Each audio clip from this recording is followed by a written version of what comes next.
Agora, muito se falou do Endrick no banco, né? Que o Endrick não tinha sido titular e o Igor Jesus fez o gol. Marcou um dos gols da partida. Vocês acham que o Endrick realmente deveria ter começado no banco? Começo perguntando para você, Mauro, se o Igor Jesus merece agora receber mais chances, já que fez o gol. Também não foi uma atuação brilhante, mas fez gol. O Endrick também fez gol em 3 jogos seguidos e não virou titular por causa disso. O Endrick realmente hoje merece ser banco da seleção brasileira, mesmo sem Neymar e sem Vinícius Júnior?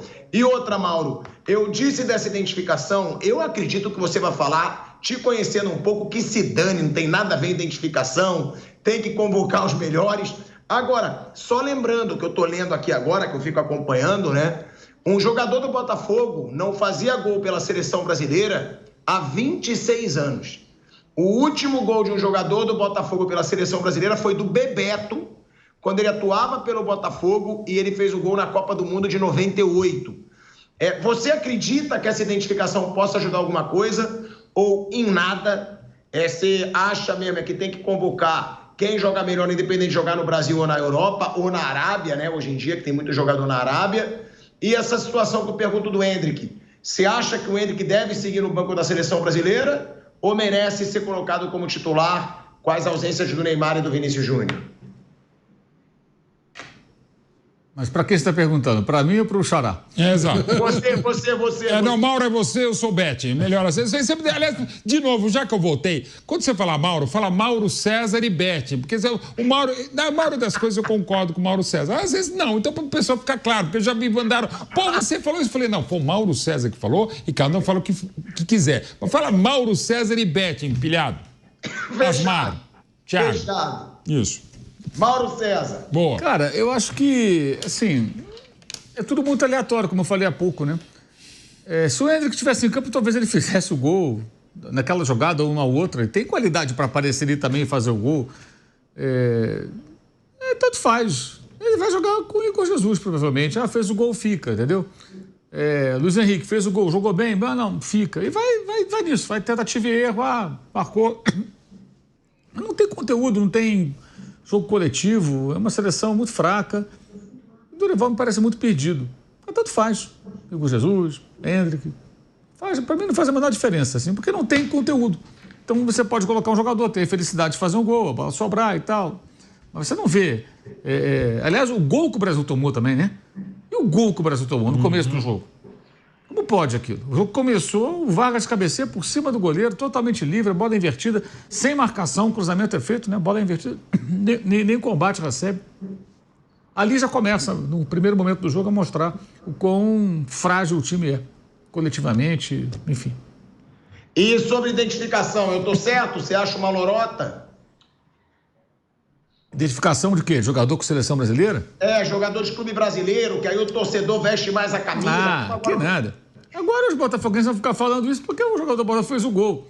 Deve ter botafoguense que dormiu, que nem sabe disso, já está no 8º sono, e amanhã de manhã vai saber que os gols foram, aí vai falar também, vai tirar sarro, normal. Aí é coisa do torcedor. Mas acho que poucos estão se preocupando. Cada vez mais as pessoas se interessam menos, né? Elas gostam de ver até para cornetar. Essa audiência que você falou aí é muito porque a atuação é ruim, o pessoal gosta de ver a gente descer o cacete na seleção e falar mal. É isso. Geralmente a seleção dá audiência no pós-jogo quando vai mal. Se vai bem, o Tite atrapalhava até um pouco das eliminatórias, ele ganhava. Então o povo não, sabe? Não tinha assunto, mesmo. Não tinha muito assunto. Quando vai mal, é beleza, que o pessoal gosta de ver falar mal da seleção. Na Copa do Mundo não, aí o pessoal quer torcer e tal, quer ganhar a Copa do Mundo. Mas a eliminatória não, o pessoal gosta de criticar. Geralmente é assim, porque não tem realmente mais aquela identificação do passado. Agora, isso tudo questão de identificação, joga no Brasil, fica tudo igual. E desculpa até em cima disso rapidinho, né? A gente era de um tempo que a gente comemorava quando tinha jogadores convocados. O meu time tem mais jogador convocado que o seu e tal. Agora a gente não quer que o time tenha jogador convocado. Ao contrário. Vai atrapalhado do Copa do Brasil, Brasileiro, Sul-Americano, Libertadores. É o contrário. Vira o jogo. Especialmente porque às vezes vai convocado e volta machucado. Não, exato. O vírus ainda FIFA, tem isso. como se fala isso, né? E vira o caso, por exemplo, específico do Pedro. Não, e agora? Você tem bons jogadores, mas aí é complicado. Você tem bons jogadores no Paraguai, no Uruguai, no Chile, e agora jogador da Noruega, da Suíça, de tudo quanto é lado. Angola, aí é complicado. Agora, ô Flávio, o Mauro César, ele fala que o Igor Jesus fez gol, deve continuar. Só que nesse argumento, o Endrick também fez, né? O Endrick, na estreia dele, fez gol, foi contra a Inglaterra, depois ele faz contra a Espanha, depois ele faz contra o México, e ele nunca foi o titular, né? Se eu não me engano, ele foi titular em algum jogo da seleção? Acho que não, foi, né? Nas eliminatórias, o último jogo contra o Paraguai e foi o jogo de eliminação contra o Uruguai, na Copa América, né? E aí, vocês acham que o Endrick merece mais que o Igor Jesus? Vocês acham que ele vai colocar o Igor Jesus por causa do gol e vai deixar o Endrick no banco? Porque esse foi o maior debate. E o Igor Jesus estreou fazendo gol, né? Só rapidinho, o Dorival, e para mim acho que um pouco exageradamente, é uma crítica que eu acho que deve ser feita ao Dorival também, ele tem mudado muito o time da seleção brasileira. Quando você tem pouco tempo para treinar, por óbvio, para entrosar, eu acho que ele podia insistir um pouquinho mais, ser mais teimoso. O treinador de seleção precisa ser um pouquinho mais teimoso, porque ele fica menos tempo com os caras e precisa entrosar. E quando você já tem uma base, como foi um caso, o Luiz Henrique e o Igor que jogam juntos no Botafogo, mas em condições normais você tem o Vini, o Rodrigo e o Endrick, ele podia usar mais vezes essas duplas, ou no caso uma trinca, uma tripla do Real Madrid para jogar mais pela seleção. Flávio. Eu acho que não tem o menor sentido você ter no Endrick colocar qualquer um no lugar dele, o Igor Jesus, seja lá quem for. Óbvio que o Endrick é a maior promessa do futebol brasileiro nos últimos tempos. Chegou no Real Madrid, jogou super à vontade, no time mais badalado do mundo, onde há uma pressão muito maior, até maior do que na seleção brasileira. Se fosse eu, colocaria o Endrick fácil. Eu gosto do Igor Jesus, acho que para mim foi uma surpresa muito legal no Campeonato Brasileiro, mas acho que são jogadores de prateleiras bem diferentes. E tava assistindo ao jogo, começou muito mal, né?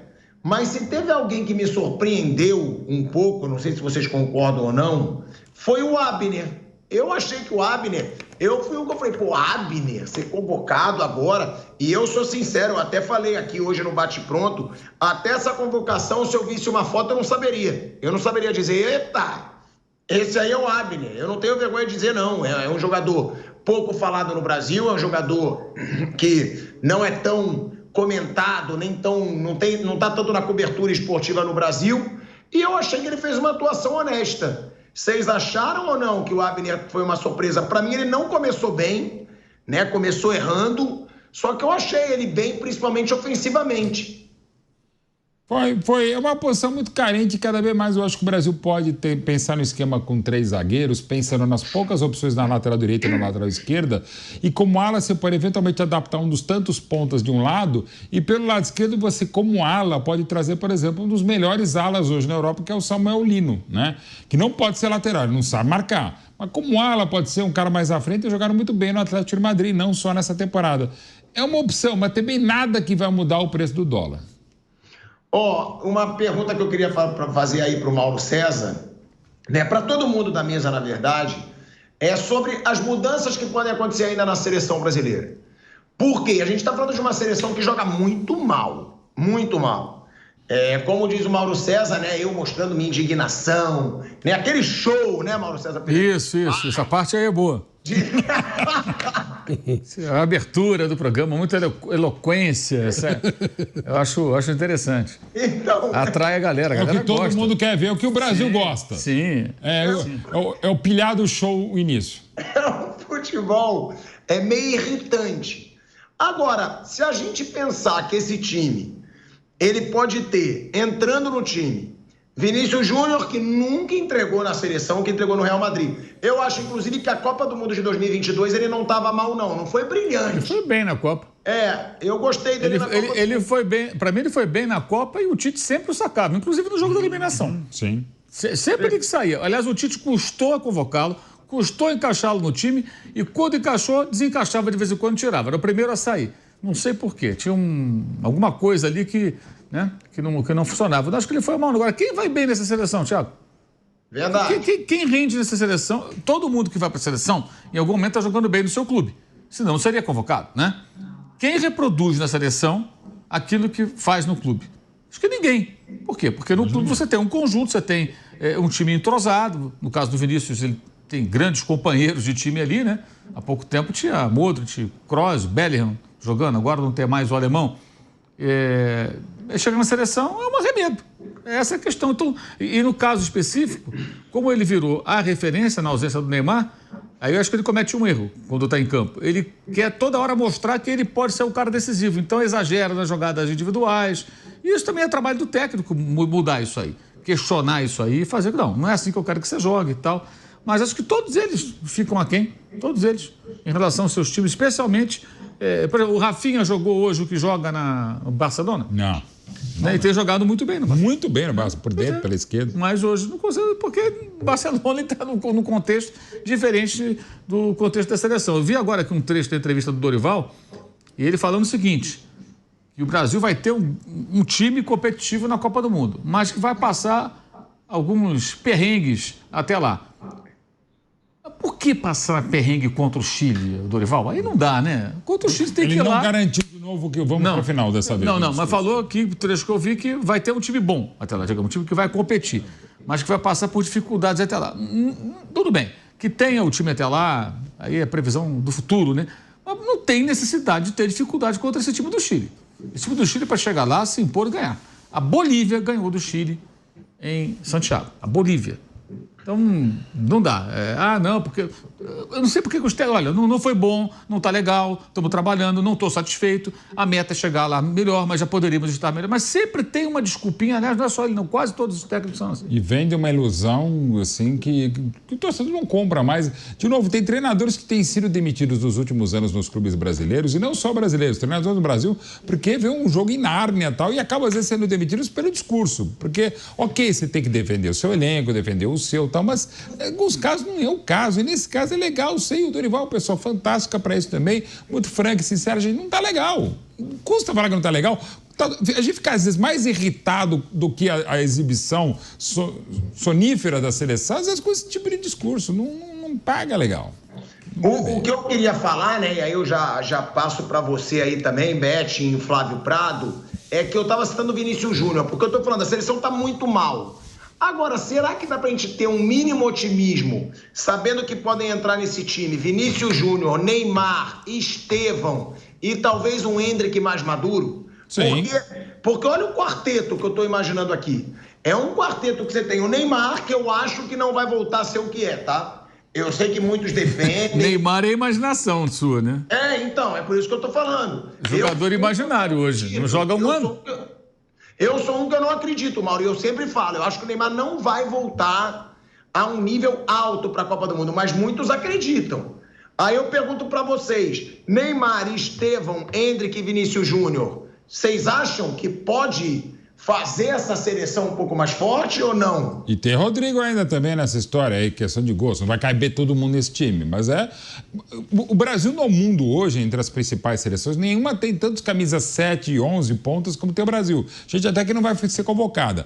O Endrick, em condições normais, vai ser um dos 9 de exceção de qualidade absurda, como ele já é. Neymar ainda não vai ser aquele, mas é um jogador de classe, o artilheiro histórico da seleção brasileira. Provavelmente ele está dali para trás, mas do meio para frente é um dos melhores ataques do mundo. Acho que o Brasil com esses 4 caras, ele ganha muito em qualidade, né? Eu também acho que, infelizmente, o Neymar não vai chegar no nível que já esteve, mas com 60% já é o bastante para ele ser titular na seleção. Fácil. E o Brasil vai depender de lampejos de um jogador desse porte se quiser pensar em Copa do Mundo. Se não, com jogadores normais, mesmo que bons, é muito difícil ganhar uma Copa. Você ganha com lampejos de jogadores. Você ganha com o Messi fazendo a diferença. Você ganha com o Mbappé fazendo a diferença. Se você não tiver lampejo, se você não tiver um Ronaldo inspirado ou um Rivaldo, é muito difícil. Porque é muito parelho, né? Hoje você tem seleções se equiparando, todas elas jogando na Europa. Todo mundo jogando na Premier League, todo mundo conhecendo todo mundo jogando Champions League. Hoje todo mundo tem um nível legal de conhecimento tático, de força física. E aí o Marrocos chega entre os 4 semifinalistas e ninguém chega a ficar surpreendido, porque muita gente já conhecia boa parte do time do Marrocos.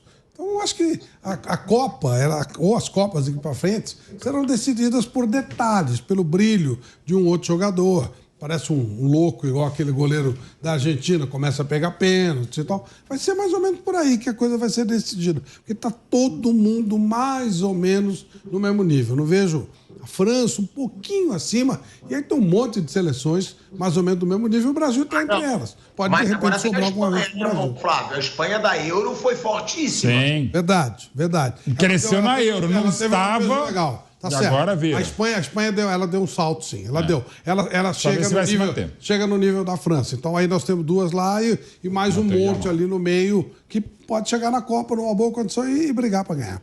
Agora, Mauro César, antes de fechar o programa, eu queria escutar rapidinho a sua opinião sobre o Paquetá, que a gente falou tanto que não deveria ter entrado hoje, que está num momento delicado. Pelo jeito tá sentindo mesmo, né? E é bom o Dorival perceber isso, gente. Porque até um pouco de questão ética. Olha a denúncia que tá tendo, olha o pedido que tá tendo. Não é hora de botar o Paquetá para jogar na seleção, gente. É um momento muito delicado para ele, né? É difícil o cara ter concentração, tal, com aquilo que ele tá vivendo. Mas o Dorival insiste nele, né? Vejamos aí se terça-feira vai insistir de novo na escalação do Paquetá. Bete. Assim, ele para mim no ciclo de 18 a 22 com a seleção, para mim ele só jogou menos que o Neymar. Ele jogou de 8, de 7, de 10, de 9, de 11, assim, achou um jogador muito bom. Mas não tá fácil, nessa semana ficou mais complicado, o julgamento deve começar em março e muita gente séria que sabe, ou que se imagina, mas algo que não dá para dizer, há um risco, diria, considerável de ele ser banido para sempre no futebol. Então, assim, e nesse momento é evidente, qualquer ser humano tem ou não razão, tem ou não culpa, responsabilidade, e fica realmente na situação que você está colocando, Pilhado.